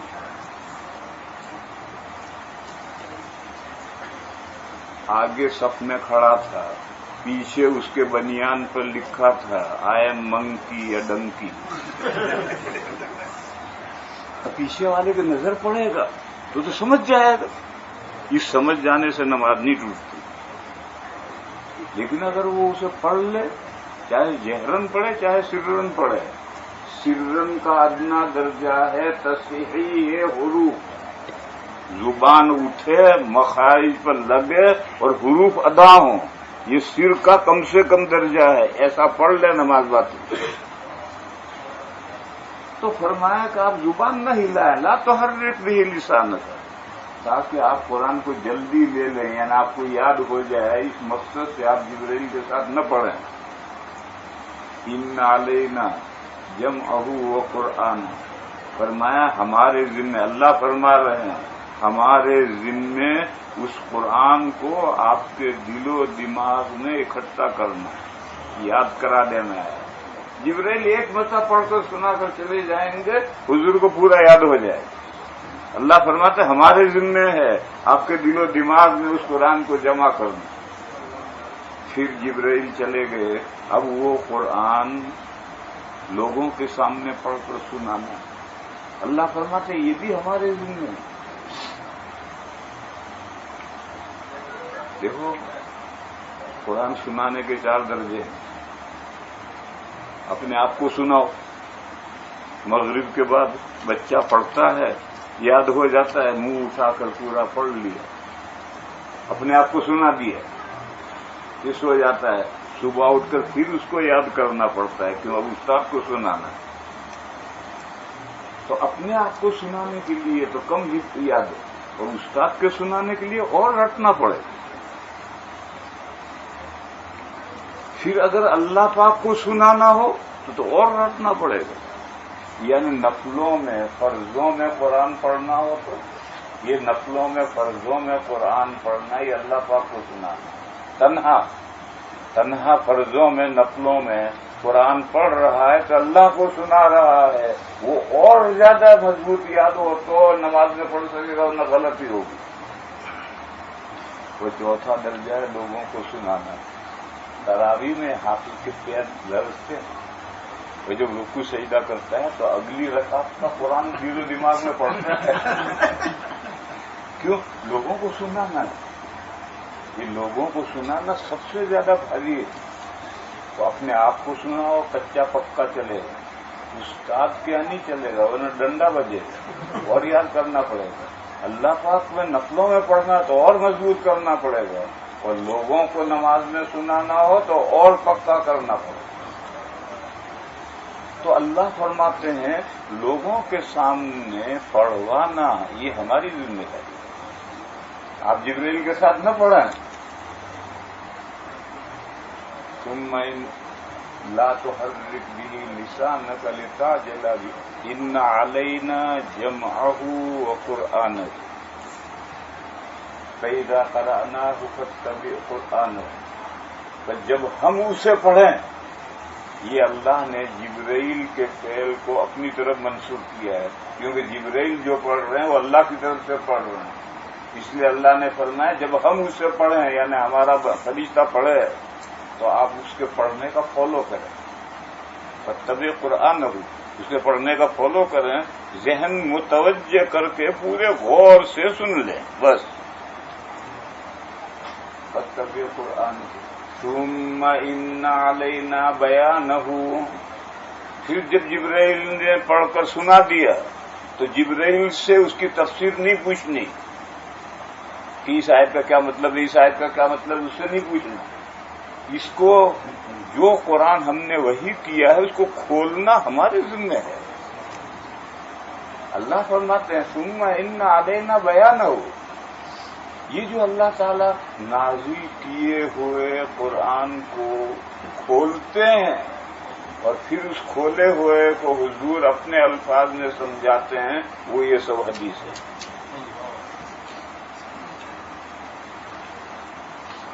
بس قرآن کے بغیر حدیثیں کوئی معنی نہیں رکھتی، اور حدیثوں کے بغیر قرآن نہیں سمجھ سکتے۔ قرآن ٹیکسٹ ہے، متن ہے، اور حدیث ہے اس کی تبیین و تشریح ہے، ایکسپلینیشن ہے۔ بس متن ہی نہیں ہے تو کائے کا ایکسپلینیشن؟ اور متن ٹیکسٹ تو ہے، شرح نہیں ہے تو کون شرح کرے گا؟ میرے بھائیوں، مسلمانوں میں کچھ ایک خوبصورت آئیڈیا ہے کہ قرآن کریم کو کسی سے سمجھنے کی ضرورت نہیں ہے، چند پروفیسر چند ڈاکٹر حلقہ بنا کر قرآن لے کر بیٹھ جائیں، قرآن کی چند آیتیں پڑھیں، پھر کسی بھی زبان میں، انگریزی میں، اردو میں اس کا ٹرانسلیشن پر ترجمہ پڑھیں، پھر ہر ایک سے پوچھیں واٹ یور اوپینین، آپ کیا سمجھے؟ وہ اونچا سیدھا جو سمجھا وہ بیان کرے گا، پھر دوسرے سے پوچھیں گے واٹ یو سے، تو اپنی اونچی سیدھی مراد بیان کرے گا۔ یہ جو قرآن کریم کے پڑھنے کا سلسلہ بعض جگہ پر ہے اور اس ملک میں اس کی تعداد زیادہ ہے، میرے بھائیوں اگر ایسا صحیح ہوتا تو اللہ تعالیٰ کو اس کی کوئی ضرورت نہیں تھی کہ فرماتے ثم ان علینا بیانہ، پھر ہمارے ذمہ ہے اس قرآن کو نازل کردہ وحی کو کھولنا، ہمارے ذمہ ہے۔ بس اللہ کے نبی بھی اپنی طرف سے کچھ نہیں کہیں گے، اللہ کی طرف سے وہ جو دوسری قسم کی وحی آئے گی اس وحی سے قرآن کی تبیین و تشریح ہوگی۔ بس میرے بھائیوں، جو قرآن کی وضاحت حضور نے صحابہ کے سامنے کی، صحابہ نے تابعین کے سامنے کی، تابعین نے تبع تابعین کی، یہ سلسلہ سینہ بسینہ چلا آ رہا ہے، اسی طریقے پر قرآن سمجھا جائے گا تو ہدایت ملے گی قرآن سے، ورنہ قرآن سے گمراہی ملے گی، قرآن سے گمراہی ملے گی۔ اگر اس طریقے پر قرآن کو، اگر ہر آدمی قرآن کو سمجھ سکتا تو جیسے ہوا ڈائریکٹ آتی ہے، بارش ڈائریکٹ آتی ہے، قرآن بھی ہمارے گھر میں لٹک آتا اور ہم بیٹھ کر پڑھ لیتے۔ اللہ کے رسول کے وایا بھیجنے کی ضرورت نہیں تھی، یہ اللہ کے رسول کے وایا اسی لیے بھیجا گیا ہے تاکہ اللہ کے رسول لوگوں کو قرآن پہنچائیں اور سمجھائیں۔ بس جو اس طرح سے سلسلہ بسلسلہ سمجھتے ہوئے آ رہے ہیں وہی قرآن کی تبیین و تشریح معتبر ہے، ہر آدمی کی اپنی عقل و فہم کا اعتبار نہیں ہے۔ تو میں میرے بھائیو عرض کر رہا تھا کہ یہ جو حدیثوں ہے اس کی اعتباریت قرآن میں ہے کہ ہم قرآن کو وحی کر کے پھر اس کو کھولیں گے آپ پر، اور جو اللہ کھولیں گے اس کو حضور نے حدیثوں میں بیان کیا۔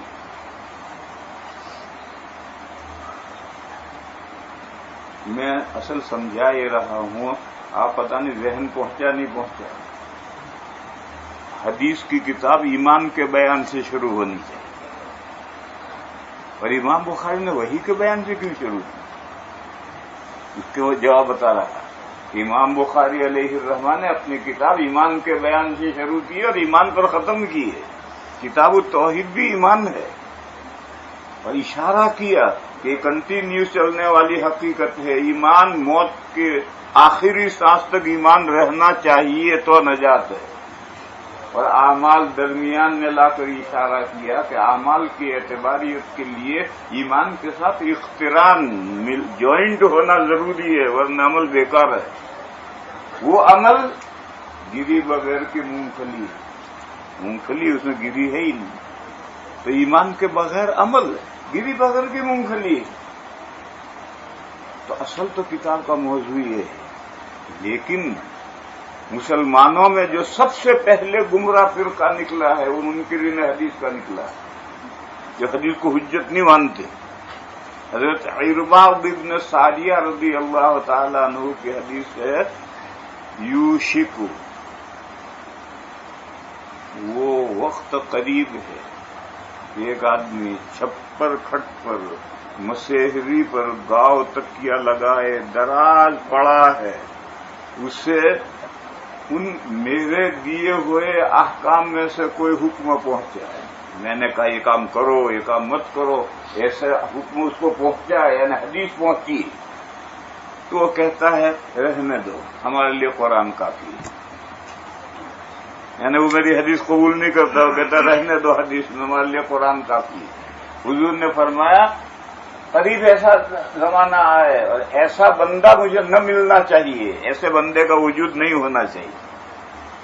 تو اسلام میں جو سویرے جو فرقے پیدا ہوئے ہیں ان میں سے ایک فرقہ یہ ہے منکرین حدیث کا. بس حدیث کی کتاب لکھیں گے تو وہ تو ایک جملے میں کہے گا حدیث حجت نہیں، تو ساری محنت پر پانی پھر گئے.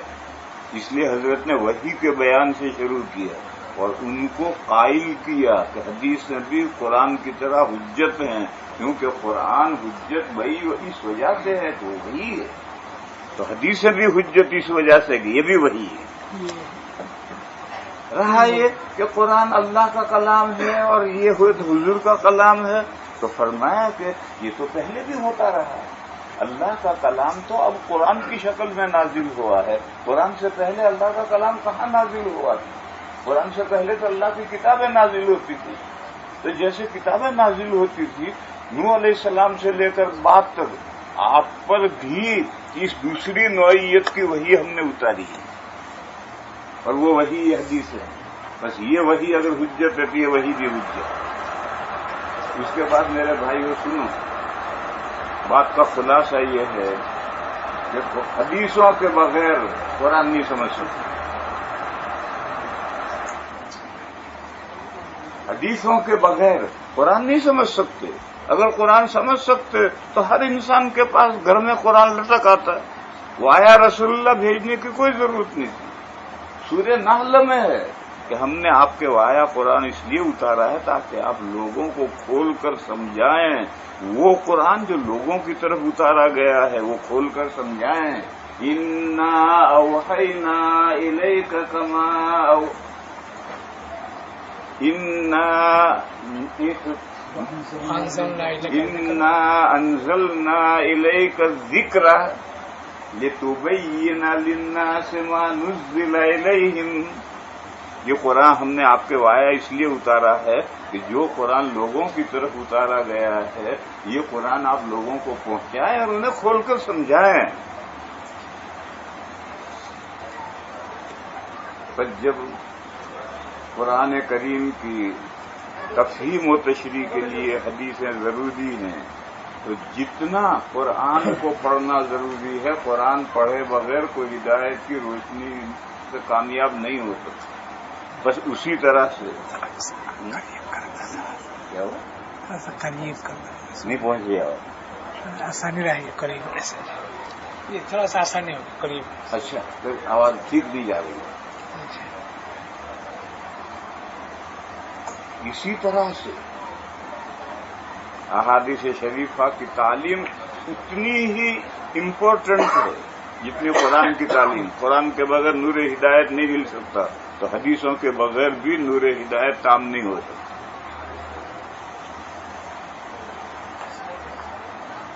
اب میرے بھائیوں ایک حقیقت سمجھو،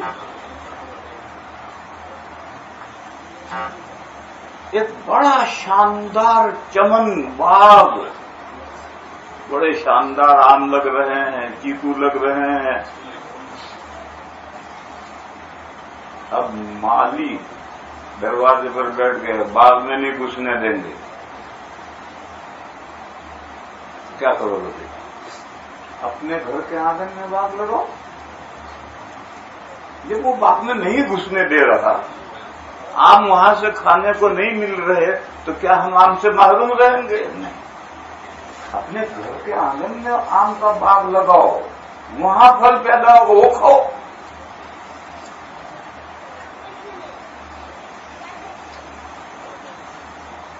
آپ کا دارالعلوم دیوبند وہ چمن ہے، بڑا عالیشان باغ ہے، جو 150 سال سے ساری دنیا میں پھل سپلائی کر رہا تھا۔ لوگ باغ میں آتے تھے، ٹوکرے بھر بھر کر کے آم لے کر اپنے یہاں جاتے تھے۔ اب مالی دروازے پر بیٹھ گیا، کسی کو نہیں آنے دیں گے اس باغ میں، تو کیا ساری دنیا آم سے محروم رہے؟ نہیں، آم سے محروم نہیں رہے۔ پھر اس کا طریقہ کیا ہے؟ اس کا طریقہ یہ ہے کہ اپنے گھر کے آنگن میں آم کا باغ لگا لو، اور وہاں آم آئے تو مزے سے کھاؤ۔ چنانچہ جب اس طرح کی پابندیاں لگیں تو سب سے پہلے ساؤتھ افریقہ ہوش میں آیا، اور ساؤتھ افریقہ بہت آگے نکل گیا۔ دنیا کے طرح طرح کے ملکوں سے طلبا وہاں پہنچنے لگے اور قرآن کے ساتھ حدیث فقہ پڑھنے لگے، اور ساؤتھ افریقہ آباد ہو گیا۔ پھر اس کے بعد دوسرا قدم اٹھایا یو کے نے، برطانیہ نے۔ میں 40 سال پہلے یو کے میں آتا تھا، جیسے اب یہاں آتا ہوں، 40 سال پہلے یو کے میں آتا تھا۔ پورے ملک میں چند مسجدیں تھیں اور مکاتب، چند مکاتب تھے، دارالعلوم کا کوئی نام و نشان نہیں تھا۔ اس 40 سال کے عرصے میں ہزاروں تو مسجدیں ہو گئی، اور 5-6 دارالعلوم قائم ہو گئی، جو دوہرے تک تعلیم دیتے ہیں، اور دوسرے ملکوں سے لڑکے اور لڑکیاں وہاں پڑھنے کے لیے پہنچتے ہیں۔ تو خود کفیل ہو گئے، اپنے پیروں پہ کھڑے ہو گئے۔ نہیں کھانے دیتے باغ میں سے آم، تو ہم اپنے گھر میں چمن لگائیں گے، اپنے باغ میں سے کھائیں گے۔ میرے بھائیوں، اس ملک میں بھی یہ ضروری ہے کہ آپ اپنے گھر کے آنگن میں باغ لگائیں۔ اب مالی کی نیتیں خراب ہیں، وہ جدی جو باغ ہے ہمارا، اس جدی باغ میں آپ کو آم کھانے نہیں گھسنے دے گا، نہیں گھسنے دے گا، نہ گھسنے دو بھیا، ہم گٹھلیاں لے آئیں گے وہاں سے، اور گٹھلیاں لا کر اپنے چمن کے اندر، اپنے باغ کے، اپنے گھر کے آنگن کے اندر، اپنے کھیت کے اندر ہم لگائیں گے۔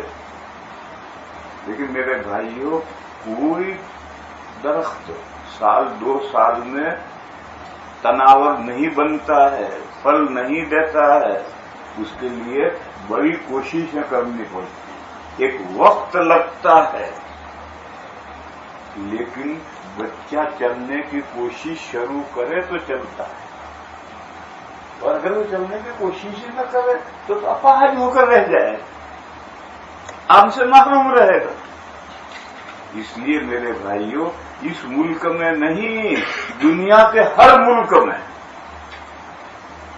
باغ لگاؤ، چمن تیار کرو، اپنا آم خود ہی بو، خود ہی پیدا کرو، خود ہی کھاؤ۔ اللہ کا شکر ہے کہ اس ملک میں جو چند مدارس بڑھے، ان میں سے ہمارا یہ بیت الحمد بھی، اس ملک میں اور بھی مدارس بڑھتے ہوئے بڑھتے آگے بڑھ رہے ہیں۔ انشاءاللہ باغ لگے گا، پھل آئے گا، ہر شخص متمتع ہوگا، پھل کھائے گا، اور باغ کے مالی کی نیتیں خراب ہیں تو اس کا پلان دھرا کا دھرا رہ جائے گا۔ آج مجھے بہت خوشی ہے، میری تو میں یہاں 13-14 سال سے آ رہا ہوں، امریکہ میں 13-14 سال سے میں آ رہا ہوں، اور کسی ایک جگہ نہیں، سارا امریکہ گھومتا ہوں، اور سب جگہ پر میں یہی دعوت دیتا ہوں کہ بھائیو، اب زیادہ دنوں تک آپ اپنے مادر علمی میں آ کر نہیں پڑھ سکیں گے، آپ کو اپنا چیئے خود بنانے ہیں، اپنے یہاں مراکز خود بنانے ہیں، اور اوپن ڈور۔ آؤ ہم کیا کر رہے ہیں، دیکھو یہ قرآن پڑھا رہے، یہ حدیثیں پڑھا رہے، کوئی چھپی ہوئی حقیقت نہیں رکھنی۔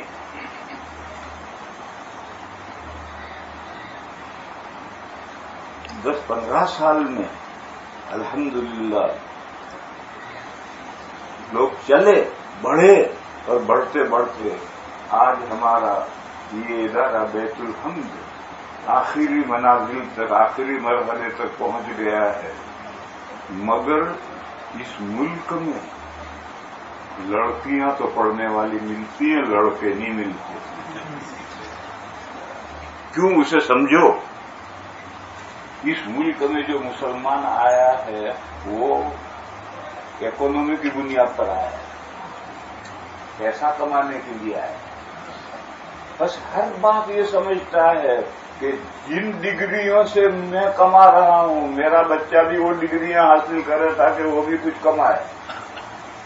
اب لڑکیوں کو تو کمانا نہیں، اور لڑکیوں کی عزت و آبرو کا مسئلہ بھی، اس لیے لوگ لڑکیوں کو تو پڑھانے کے لیے تیار ہیں، لڑکوں کو دینے کے لیے تیار نہیں۔ لیکن میرے بھائیوں، جب لوگوں کی سمجھ میں فائدہ آئے گا تو انشاءاللہ لڑکے بھی ملیں گے، لہذا مایوس ہونے کی ضرورت نہیں۔ میں تنہا ہی چلا تھا سوئے منزل کی طرف میں چلا جا رہا تھا، میں تنہا ہی چلا تھا سوئے منزل، راہ رو ملتے گئے، قافلہ بنتا گیا، ایک ادھر سے آیا ایک ادھر سے آیا، قافلہ بن گئے۔ میں تنہا ہی چلا تھا سوئے منزل، راہ رو ملتے گئے، قافلہ بن گئے۔ اس لیے میرے بھائیوں، من جد وجد، جو کوشش کرتا ہے وہ کامیاب ہوتا ہے، مایوس کبھی نہیں ہونا چاہیے۔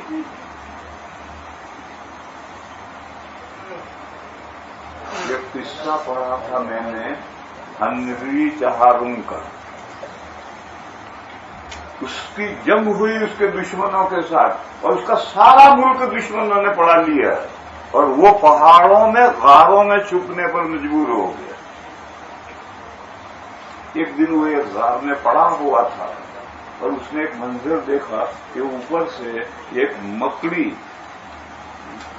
لٹک کر نیچے گر پڑی، تو تار تو بندھا ہوا تھا، اب وہ مکڑی تار جمع کرتی کرتی اوپر جا رہی ہے، آدھے راستے پر جا کر پھر گر پڑتی ہے، پھر وہ تھوڑی دیر سستا کر پھر چلتی ہے، پھر تھوڑا جا کر پھر گر پڑتی ہے۔ وہ بڑا بڑا تماشا دیکھ رہا ہے کہ اتنا معمولی کیڑا چھت پر پہنچنے کی کوشش کرتا ہے، تار اس کا ٹوٹ جاتا ہے، ٹوٹتے نہیں گر پڑتی۔ اس نے گنا 100 مرتبہ اس نے کوشش کی، 101 مرتبہ میں وہ چھت پر پہنچ گئی۔ اس ایک دم اٹھ کر بیٹھ گیا، اس نے کہا کہ ایسی ناتواں مکڑی 100 مرتبہ کوششوں میں ناکام ہو کر کے بھی کامیاب ہو سکتی ہے، تو میں کیوں نہیں کامیاب ہو سکتا، اپنا ملک کیوں نہیں واپس لے سکتی؟ اور وہ نکلا تو تھوڑی تھوڑی فوج جمع کی، اور اثر نو پھر اس نے جنگ کی اور اپنی کھوئی ہوئی حکومت حاصل کی۔ یہ ہمارے پنجم کا قصہ ہم نے پڑھا تھا بچپن میں۔ تو اس لیے میرے بھائیوں، کوشش جو بھی کرے گا وہ کوشش کامیاب ہوگا، لہذا مایوس کبھی نہیں ہونا چاہیے، ہمیشہ قدم آگے بڑھاؤ۔ آج اگر کم طلبہ ہیں، کل بڑھ جائیں گے۔ آپ جانتے ہیں آپ کا دارالعلوم دیوبند ایک روایت کے مطابق ایک استاد اور ایک طالب علم سے شروع ہوا. آپ کا دارالعلوم دیوبند ایک استاد اور ایک طالب علم سے شروع ہوا ہے ایک روایت کے مطابق. آج اسی دارالعلوم میں دوہرا پڑھنے والے بخاری شریف پڑھنے والے 1066 طلبہ تھے. جو سال ختم ہوا اس 70 سال میں 1066 طلبہ صرف بخاری پڑھنے والے تھے اس دارالعلوم میں جو ایک استاد اور ایک شاگرد سے شروع ہوا. لیکن یہ کامیابی کا 150 سال میں جا کر یہ کامیابی ملی ہے. دارالعلوم دیوبند کو 150 سال ہو گئے ہیں. 150 سال میں جا کر کے یہ کامیابی ملی ہے. لہذا ہم یہ چاہیں کہ پہلے ہی دن دونوں ہاتھوں میں لڈو آ جائیں. ایسا میرے بھائیوں دنیا میں نہیں ہوتا.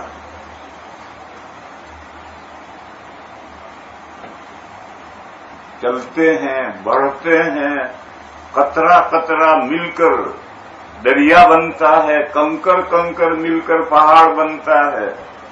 آج جو التفات کم ہے وہ التفات انشاءاللہ کل بڑھے گا اور وہ باغ و بہار اس ملک میں بھی دین کی آئے گی. دین کے تعلق سے باغ و بہار آئے گی جو دوسرے ملکوں میں ساؤتھ افریقہ میں برطانیہ میں پاکستان میں انڈیا میں بنگلہ دیش میں جو باغ و بہار ہے وہ باغ و بہار یہاں بھی ہوگی. مگر ایک بات یاد رکھو دارالعلوم نام مت رکھو. کچھ بھی نام رکھو یہ بیت الحمد وہ شاندار نام ہے. آپ کا دارالعلوم دیوبند آج بھی اس کے صدر دروازے پر لکھا ہے مدرسہ اسلامی عربی. دارالعلوم دیوبند کا جو صدر دروازہ ہے وہ پتھر کے اندر کندہ ہے مدرسہ اسلامی عربی. بس جب تک حفظ اور ناظرے کے مدرسے ہیں نام رکھو مدرسہ اسلامیہ اسلامک اسکول. اور جب عربی درجہ شروع ہو جائے تو ایک لفظ بڑھا دو مدرسہ اسلامی عربی. بس اتنا ہی نام رکھو. غیروں کے کام کھڑے نہیں ہونے چاہیے. کام سے مطلب ہے نام سے تھوڑے مطلب ہے. لیکن مسلمان کا حال یہ ہے کہ وہ گفتار کا غازی ہے کردار کا فسڈی ہے. ارے کردار کے غازی بنو. گفتار کی موٹی موٹی بڑی بڑی باتیں مت کرو. کام کر کے دکھاؤ. اور جب کوئی لفظ کسی وجہ سے بدنام ہو جائے یا بدنام کر دیا جائے تو اس کو استعمال کرنا ٹھیک نہیں. البتہ ایک حقیقت اور بتلاؤں. ہمارے یہاں مسجدوں کے نام برائے نام اسلامی. مسجدوں کے نام برائے نام اسلامی ہے. اسلامک کمیونٹی سینٹر اسلامک اتنا لفظ ہے اور باقی کمیونٹی سینٹر انگریزی میں چلا گیا. ارے بھائی اتنا بھی وہ پاگل مت بنو. نام رکھو اسلامی اور پیور اسلامی نام رکھو. جیسے میں نے کہا لکھو مدرسہ اسلامیہ اسکول آف لکھو انگریزی میں school of Islam Islamic school. جب عربی درجے ہو جائے تو بس یہ لکھو مدرسہ اسلامی عربی. بس اس سے آگے کچھ مت لکھو.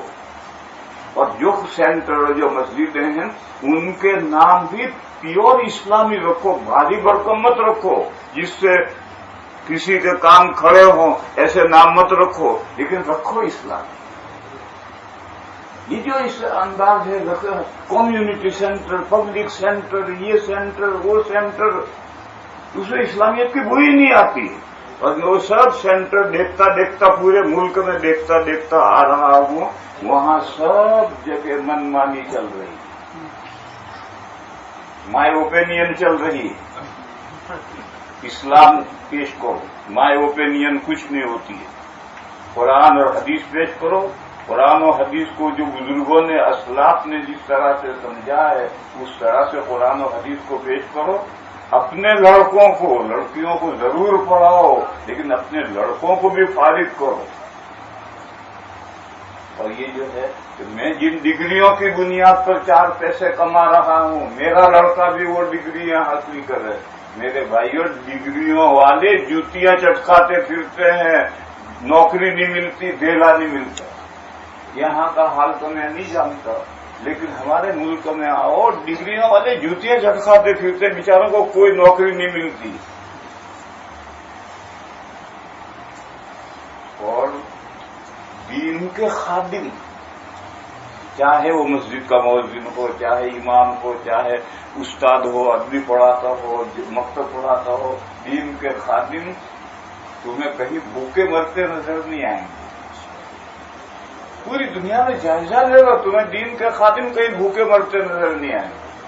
ہاں یہ تو ہے کہ کوئی شاندار کھانا نہیں مل رہا, ٹوٹا پھٹا مل رہا ہے, بھوکا نہیں مر رہا. اس لیے اکانومی کو جو بنیاد بناتے ہیں اپنے لڑکوں کے بارے میں فیصلہ کرنے کے سلسلے میں میرے بھائیوں یہ فیصلہ بھی ٹھیک نہیں ہے. ایک دوسرا ہے لڑکے 4 ہیں جو نکما ہے اسے مدرسے میں داخل کرو. یہ بھی غلط ہے. جو تمہارا بہترین شاندار ہے اسے داخل کرو مدرسے میں, مگر کب کرو وہ بھی پڑھنا چاہتا ہے تو کرو. مار کے مسلمان مت بناؤ. ایک لڑکا اس کا شوق ہے اور ذہین لڑکا ہے اور ذوق شوق اسے داخل کرو. باپ تو چاہتا ہے کہ یہ میں تو بیٹا تو چاہتا ہی نہیں تو اس کو مدرسے میں ڈالنے سے اس کی زندگی برباد مت کرو کہ وہ جو راستے میں چلتا وہاں چلاؤ. بہرحال آج ہمارے لیے بہت بڑا خوشی کا موقع ہے کہ اللہ تعالیٰ کے فضل و کرم سے ہم اپنے اس ادارے کے آخری منزل میں قدم رکھ رہے ہیں اور قرآن کے ساتھ احادیث شریفہ کی سب سے بڑی کتاب بخاری شریف کا آج ہم افتتاح کر رہے ہیں. اللہ تعالیٰ اس ادارے کو قبول فرمائے, اس ادارے میں پڑھنے پڑھانے والوں کو قبول فرمائے. اللہ اس کے مینجمنٹ میں برکت فرمائے. اللہ مسلمانوں کے قلوب ان اداروں کی طرف متوجہ فرمائے. اللہ تعالیٰ ان اداروں کی آبیاری اور ان کو پانی پلانے کی توفیق عطا فرمائے. دیکھو میرے بھائیو, آسمان سے 56 کروڑ کی چوتھائی نہیں گرتی. یہاں خود ہی بونا ہے, خود ہی کاٹنا ہے. کوئی اسلامی حکومت نہیں ہے جو فنڈنگ کر کے ان اداروں کو دے. فنڈنگ بھی آپ کو کرنی ہے, بچے بھی آپ کو دینے ہیں, یہاں سے فیض بھی آپ کو حاصل کرنا ہے. ملک کے اندر جو کام ہوگا اس میں حصے داری آپ کی ہوگی. یہ آج کی صحبت میں مختصر سی بات تھی. باقی باتیں استاد جب پڑھائیں گے وہ سمجھائیں گے.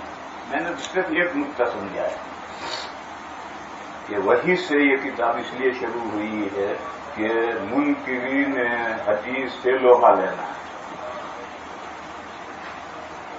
ان کو یہ سمجھانا ہے کہ قرآن کی طرح وہی حجت ہے. اور ہمیشہ سے نوح علیہ السلام سے لے کر حضور تک جو وحی آتی تھی اسی طرح سے حدیث وحی آئی ہے. اور قرآن کی وحی یہ تو حضور کے ساتھ مخصوص ہے. وآخر دعوانا الحمدللہ. دعا سے پہلے ایک دن لو مولانا کچھ کرنا ہے.